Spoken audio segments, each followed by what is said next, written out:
kebencian dulu, dengan hati yang netral dulu gitu. Seandainya yang ngomong itu orang lain lah biasanya gitu kan, langsung kita nilai. Hemat saya, yang saya lihat, perhatikan, beliau itu bukan membandingkan adzan dengan gonggongan anjing, tapi suara toa, ya, pengeras suara gitu kan. Kebetulan memang pada waktu adzan gitu kan, jadi adzan pakai mikrofon. Suara mikrofon itu tuh suara pengeras suaranya itu, dan persamaannya itu bukan suara gonggongan dengan suara adzan pakai pengeras suara. Yang jadi persamaannya itu adalah sama-sama mengganggu, meskipun bagi orang yang berbeda keyakinan. Kayak gini aja lah, Zaid itu seperti seekor singa. Ini kan ada persamaan antara Zaid dengan singa. Persamaannya apa? Yaitu sama-sama pemberani. Jadi beliau ketika mengatakan itu, maksudnya adalah suara adzan yang serentak, menggunakan pengeras suara yang tidak teratur, kadang suara ada yang bagus ada yang tidak, itu sama-sama mengganggu bagi orang yang lagi sakit, ya, atau misalnya orang yang non muslim misalnya. Sama halnya mengganggu suara gonggongan anjing terhadap umat Islam. Jadi yang jadi persama itu bukan adzan dengan gong, tapi sama-sama taswis, sama-sama mengganggunya. Dan kita tidak menafikan, Pak, ada sebagian orang yang terganggu dengan pengeras suara yang berlebihan itu. Tidak menafikan, ya. Bahkan seorang muslim ada yang terganggu, mungkin sedang sakit, ya. Bukan suara adzan yang dipermasalahkan, tapi suara pengeras suara yang tidak sesuai, ya, tidak terkontrol suaranya, main fupulin aja, kadang bagus gua enggak suaranya kan gitu. Nah itu maksudnya tuh taswisnya itu, mengganggunya itu. Memang ya kalau kita memberi nasihat ya tidak elok juga sih, ya. Kenapa? Karena orang itu kan tidak semuanya bisa berpikir seperti yang Anda pikirkan. Jadi memang ya harus dipilih ungkapan yang lebih bijak lagi sebenarnya, ya, lebih bijak lagi. Cuman memang maksud itu enggak sampai menghinakan suara adzan, enggak. Cuman ya orang kan gaya ngomongnya beda-beda. Saya ingin menyampaikan sesuatu, tapi karena cara saya menyampaikan itu mungkin tidak sepaham dengan yang dipahami oleh si pendengar, maka akan menimbulkan salah paham. Gaya penyampaiannya itu loh. Meskipun tujuannya memang ke situ, tujuannya itu. Cuman karena cara menyampaikannya itu mungkin tidak banyak bisa dicerna oleh orang banyak, akhirnya timbullah salah paham. Makanya kalau kiai-kiai gede itu ya santai-santai aja. Kenapa? Satu yang mengucapkannya orang Islam, ya, dia kan muslim, nggak boleh kita menafikan dia muslim, dia orang Islam, ya. Kemudian apakah mungkin seorang muslim seperti dia itu merendahkan suara adzan dengan menyamakannya seperti gonggongan anjing? Ya, seperti ini aja lah.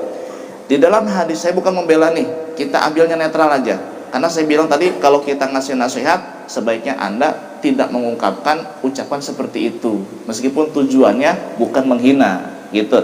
Karena saya bilang tadi, tidak semua orang bisa memahami seperti apa yang Anda pahami dan memikirkan seperti apa yang Anda pikirkan. Maka pilihlah cara penyampaian yang baik. Seperti ini, di dalam sebuah hadis Nabi pernah mengatakan, innakum satarawna rabbakum kama tarawna hadzal qamar. Kamu sekalian nanti akan melihat Tuhanmu sebagaimana kamu melihat rembulan. Ini kalau orang yang nggak ngaji, nggak paham, dia akan berkata, oh Rasul telah menyaksikan Allah dengan bulan, ya kan? Kalian akan melihat Tuhanmu Allah Subhanahu wa Ta'ala sebagaimana kalian melihat bulan. Oh Allah disamakan dengan bulan? Lah, bukan. Ya, maksud daripada persamaan itu adalah topik pembicaraannya apa. Yang sedang Nabi sampaikan adalah bahwa kita akan melihat Allah. Jadi sebagaimana kita bisa melihat bulan terang benderang, nyata, kita pun nanti akan bisa melihat Allah dengan nyata, terang benderang, tidak ada penghalang. Jadi persamaannya apa? Sama-sama bisa dilihat. Bukan berarti Allah sama dengan bulan, kan gitu. Maka lebih parah ini kalau disamakan, Allah kan makhluk, apa khalik, pencipta, sedangkan bulan makhluk yang diciptakan. Antara yang diciptakan dengan pencipta itu nggak ada bandingannya.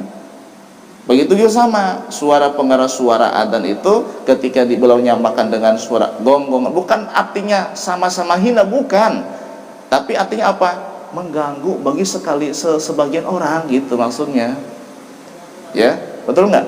Bayangkan aja bapak kalau lagi sakit gigi, ya tiba-tiba volumenya full, ada yang adzan, nggak enak lagi suaranya, terganggu tidak? Ya, kalau kita lagi sakit gigi, anjing badak, oh. Nah itu artinya ya, jadi persamaannya itu adalah mengganggu bagi sebagian orang gitu ya. Orang yang berilmu itu nggak langsung pakai emosi ya. Ini kalau dalam ilmu tata sastra bahasa Arab ya, ada nama ilmu balaghah. Dalam ilmu balaghah itu ada yang namanya bade, ma'ani, bayan. Di dalam ilmu balaghah itu ada yang namanya bab tasbih, bab tentang cara kita menyamakan sesuatu dengan yang lain. Itu ada 4 rukunnya itu. Ada sesuatu yang diserupakan, ada sesuatu yang diserupakan dengannya, ada persamaannya, ada alat menyerupakannya pakai apa. Ini kalau yang nggak ngaji maka langsung husnudon dulu sama orang gitu, husnudon dulu sama orang, jangan langsung buruk sangka. Itu manusia biasa sebagai orang ya tidak memiliki kepentingan jabatan apa-apa, saya menyampaikan khatibin nasa ala qadri uqulihim, berbicaralah kepada orang lain sesuai dengan kemampuan berpikir mereka. Meskipun kita nih orang intelektual, tapi kalau ngomong sama petani yang nggak sekolah SD, jangan pakai bahasa ilmiah dong.